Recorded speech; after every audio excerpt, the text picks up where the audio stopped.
திடீரென அமைச்சர் பதவியை ராஜினாமா செய்த செங்கோட்டையன், விஜயை நேரில் சந்தித்து கடிதம். அதிர்ச்சியில் தவேகா தொண்டர்கள்.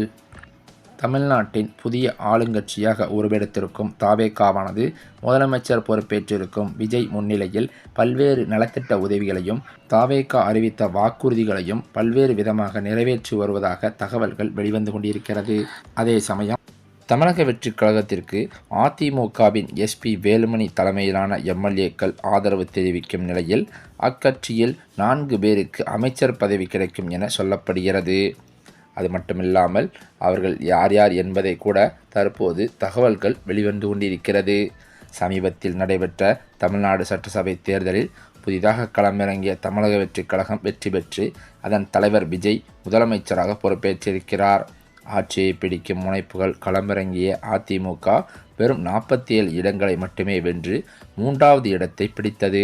இதன் காரணத்தினால் அதிமுக சட்டசபையில் எதிர்க்கட்சி அந்தஸ்தை கூட பெற முடியாமல் டெபாசிட் இழந்த கவலைக்கு தள்ளப்பட்டது. இந்த தேர்தல் தோல்விக்கு பொறுப்பேற்று அதிமுக பொதுச்செயலாளர் பதவியிலிருந்து எடப்பாடி பழனிசாமி விலக வேண்டும் என்ற கோரிக்கை அக்கட்சிக்குள் எழுந்து வருகிறது. மேலும் எஸ்பி வேலுமணியை சட்டமன்ற கட்சி தலைவராக நியமிக்க வேண்டும் என்றும் ஒரு தரப்பினர் வலியுறுத்தியும் வருகின்றனர். இந்த விவகாரம் தொடர்பாக கடந்த 3 நாட்களாகவே சென்னையில் இரு தரப்பினரும் தனித்தனியே தீவிர ஆலோசனைகளும் நடத்தி வருகின்றனர். ஒருபுறமோ எடப்பாடி பழனிசாமி தலைமையில் அவரது சென்னை பசுமை வழிச்சாலை இல்லத்தில் சில சட்டமன்ற உறுப்பினர்கள் மற்றும் மாவட்ட செயலாளர்கள் பங்கேற்றுள்ளனர். மறுபுறம் பார்த்தால் முன்னாள் அமைச்சர் சிவி சண்முகத்தின் தலைமையில் சென்னை எம்சி நகர் இல்லத்தில் நடைபெற்ற கூட்டத்தில் எஸ்பி வேலுமணி உள்ளிட்ட பல சட்டமன்ற உறுப்பினர்கள் கலந்து கொண்டுள்ளனர். இவைகளுக்கிடையே பொதுச் செயலாளர் பதவியிலிருந்து விலகப் போவதில்லை என்றும் அதிமுகவின் சட்டமன்ற கட்சித் தலைவராக தானே தொடர்வேன் என்றும் எடப்பாடி பழனிசாமி திட்டவட்டமாக அறிவித்திருக்கிறார். அவருக்கு சில மாவட்ட செயலாளர்கள் ஆதரவு அளித்தாலும் சிவி சண்முகம் மற்றும் எஸ்பி வேலுமணி தரப்பினர் அவரது நிலைப்பாட்டை ஏற்க மறுத்துதான் வருகின்றனர். எங்களுக்கு அதிக எண்ணிக்கையிலான சட்டமன்ற உறுப்பினர்களின் ஆதரவு இருக்கிறது.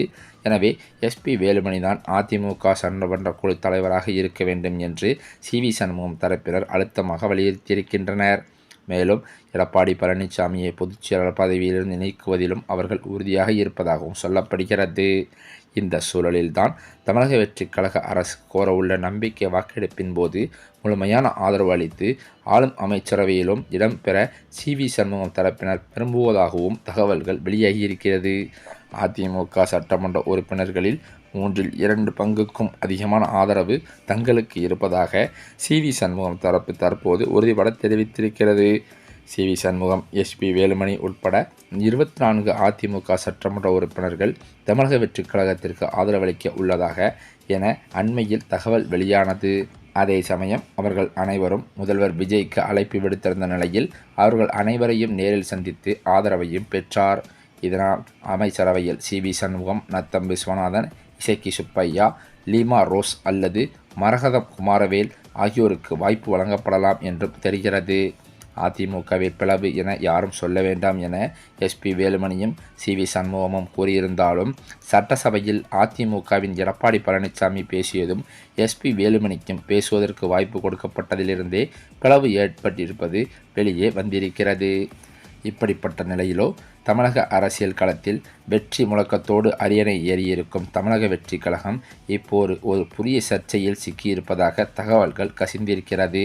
நாங்கள் வந்தால் எல்லாமே மாறும் என்று சொன்னவர்கள் இப்போது திமுக ஆட்சியில் நடந்தவற்றையே ஸ்டிக்கர் ஒட்டி அதேபோல ஒட்டி தங்கள் கணக்கில் வரவு வைப்பதாக தகிடுதத்தங்கள் கிளம்பியிருக்கிறது. விஜயின் அரசியல் வருகையை தீயாக கொண்டாடும் தவேகாவின் நண்பா நண்பீஸ் சமூக வலைதளங்களில் செய்யும் அதிரடி பிரச்சாரங்கள் பலவும் பழைய செய்தியை புதியது போல திரிக்கும் வேலையாக இருப்பதாக தரவுகள் அலறுகின்றன. அதாவது சேலம் மாநகர காவல்துறையினர் இப்போது பைக்கில் ரோந்து செல்வதை பார்த்துவிட்டு தலைவர் வந்ததும் அதிரடி ஆரம்பம் என தவேகாவினர் ரீல்ஸ் போட்டு வருகின்றனர். ஆனால் கொஞ்சம் ஃப்ளாஷ்பேக் சென்று பார்த்தால் கடந்த 2026 ஜனவரி மாதமே அப்போதைய திமுக அரசு இந்த திட்டத்தை மிக விரிவாக தொடங்கிவிட்டது. குறுகலான வீதிகள், நெரிசல் மிகுந்த சந்தைகளில் குற்றங்களை தடுக்க திமுக போட்ட ஸ்கெட்ச் அது என்று தகவல் சொல்லப்படுகிறது. சொந்தமாக புதிய ஐடியாக்கள் இல்லாததால் திமுகவின் திட்டத்தை தூசி தட்டி எடுத்து தங்கள் தலைவரின் சாதனையாக காட்டுவது எந்த ஊர் நியாயம் என்று திமுகவின் பலதரப்பட்ட நிர்வாகிகள் மற்றும் விமர்சகர்களும் கூறி வருவதாக சொல்லப்படுகிறது. இதெல்லாம் ஒருபுறம் இருக்க, தமிழக வெற்றி கழகத்திற்கு எதிராக அதிமுகவின் எடப்பாடி பழனிசாமி டீமானது எதிர்ப்பு கொடியை காட்டியிருக்கிறது. சட்டப்பேரவையில் நடைபெறும் நம்பிக்கை வாக்கெடுப்பில் தவேகாவிற்கு எதிராகவே வாக்களிப்போம் என்று அதிமுக சட்டமன்ற உறுப்பினர் OS மணியன் அதிரடியாக தெரிவித்திருக்கிறார். தூய்மையான ஆட்சி என்று பேசும் விஜயோ அதிமுகவில் ஏற்பட்டுள்ள பிளவை ஒருபோதும் ஆதரிக்க மாட்டார் என்றும் அவர் தலைமைச் செயலகத்தில் நடைபெற்ற பேட்டியின் போது குறிப்பிட்டிருக்கிறார். அதிமுகவின் உட்கட்சி விவகாரங்களை பொறுத்தவரை சுமார் 47 சட்டமன்ற உறுப்பினர்கள் எடப்பாடி பழனிசாமியை தங்கள் சட்டமன்ற குழு தலைவராக தேர்ந்தெடுக்க கையெழுத்திட்டு ஆதரவு தெரிவித்துள்ளனர். அதே சமயம் முன்னாள் அமைச்சர் CV சண்முகம் தனக்கு அமைச்சர் பதவி கிடைக்க வேண்டும் என்பதற்காகவே திட்டமிட்டு அவதூறு பரப்பி வருவதாகவும் OS மணியன் மிக கடுமையாக சாடியிருப்பது அதிமுகவில் பிளவை ஏற்படுத்துவதற்கு அதிக வாய்ப்பை உருவாக்கியிருக்கிறது என்றே சொல்லலாம். இந்த திடீர் திருப்பம் தமிழக அரசியல் வட்டாரத்தில் தற்போது பெரும் விவாதத்தை ஏற்படுத்தியிருக்கிறது. இந்த சூழ்நிலையிலோ எடப்பாடி பழனிசாமி தனக்கு ஆதரவு அளிக்கும் வகையில் முன்னாள் முதல்வரும் திமுகவின் தலைவருமான ஸ்டாலின் அவர்களை நேரில் சந்திக்க இருப்பதாக அதிர்ச்சி தகவல்கள் பரவி வருகிறது. அது மட்டுமில்லாமல் முதல்வர் விஜய் பாணியில் முதல்வராக திருமாவளவனை சந்தித்துவிட்டு அடுத்ததாக முன்னாள் முதல்வர் ஸ்டாலினை சந்திக்க இருப்பதாகவும் சொல்லப்படுகிறது. இது தற்போதைய அரசியல் வட்டாரத்தில் பெரும் விவாதத்தை ஏற்படுத்தியிருக்கிறது. இதனைத் தொடர்ந்தோ OPS அணியில் இருந்து விலகிய கொளத்தூர் கிருஷ்ணமூர்த்தி சுமார் 5000 ஆதரவாளர்களுடன் நடிகர் விஜயின் தமிழக வெற்றி கழகத்தில் இணையப்போவதாக அறிவித்துள்ளது அரசியல் வட்டாரத்தில் பெரும் பரபரப்பை ஏற்படுத்தியுள்ளது. இது தொடர்பாக அவர் அளித்த பேட்டியில் கூறியிருப்பது, OPS அணி திமுகவிற்கு ஆதரவான நிலைப்பாட்டை எடுத்ததாலேயே தாம் அங்கிருந்து வெளியேறியதாகவும் குறிப்பிட்டதுடன், தேர்தல் தோல்விக்கு பிறகு திமுக மற்றும் அதிமுக இடையே இரகசிய கூட்டணி அமையப்போவதாக வெளியான செய்திகள் தனக்கு மிகுந்த வருத்தத்தையும் அதிர்ச்சியையும் அளித்ததாகவே தெரிவித்திருந்தார்.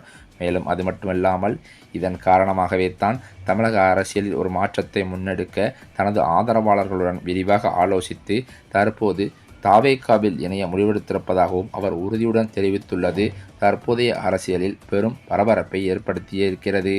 அது மட்டுமில்லாமல் ஏற்கனவே அழிவை நோக்கி சென்றிருக்கும் அதிமுகவிற்கு இது பெரிய அழிவாகத்தான் பார்க்கப்படுகிறது. மேலும் அது மட்டுமில்லாமல் தற்போதைய சூழ்நிலையில் தன்னுடைய பொதுச் செயலாளர் பதவியை பாதுகாத்துக் கொள்வதற்காகவும் அதிமுகவிலிருந்து தன்னை நீக்கிவிடக்கூடாது என்ற ஒரு அச்சத்திலும் இன்னும் என்னென்ன வேலைகள் எடப்பாடி பழனிசாமி செய்யப்போகிறார் என்று பலதரப்பட்ட அரசியல் விமர்சகர்களும் கூறி வருகின்றனர். இந்த சூழ்நிலையில்தான் தமிழக சட்டமன்றத்தில் இன்று நடைபெறவுள்ள தவேகா அரசு மீதான நம்பிக்கை வாக்கெடுப்பில் அதிமுக MLAக்கள் CV சண்முகம் தரப்பிற்கு ஆதரவு அளிக்க முன்வந்துள்ள நிலையில் அதிமுக முன்னாள் MLAவும் வழக்கறிஞருமான IS இன்பதுரை ஒரு லீகல் குண்டை தூக்கி போட்டிருப்பது பெரும் அதிர்ச்சியை ஏற்படுத்தியிருப்பது. தாங்கள் ஒரு தனி அணியாக செயல்படுவதாக கூறிக்கொண்டு தனியாக கொறடாவை நியமிக்க யாருக்கும் சட்டப்படி அதிகாரம் கிடையாது என்றும் அப்படி செய்யும் நியமனங்கள் செல்லாது என்றும் அவர் திட்டவட்டமாக கூறியிருப்பது அதிருப்தி MLAக்கள் மத்தியில் கலக்கத்தை ஏற்படுத்தியிருக்கிறது. ஆனாலும் எது நடந்தாலும் நடக்காவிட்டாலும் தற்போது எடப்பாடி பழனிசாமி செய்யும் விஷயங்கள் அனைத்துமே பேரதிர்ச்சியைத்தான் ஏற்படுத்தியிருக்கிறது. மேலும் அது மட்டுமில்லாமல் சட்டமன்றத்தில் தவேகா அரசிற்கு ஆதரவு அளித்த அதிமுகவின் 25 MLAக்களும் தற்போது பதவியை ராஜினாமா செய்துவிட்டு அதிமுகவை விட்டு விலகி தவேகாவில் விஜய் முன்னணியில் இணைய இருப்பதாக அதிர்ச்சி தகவல்கள் பரவி வருகிறது.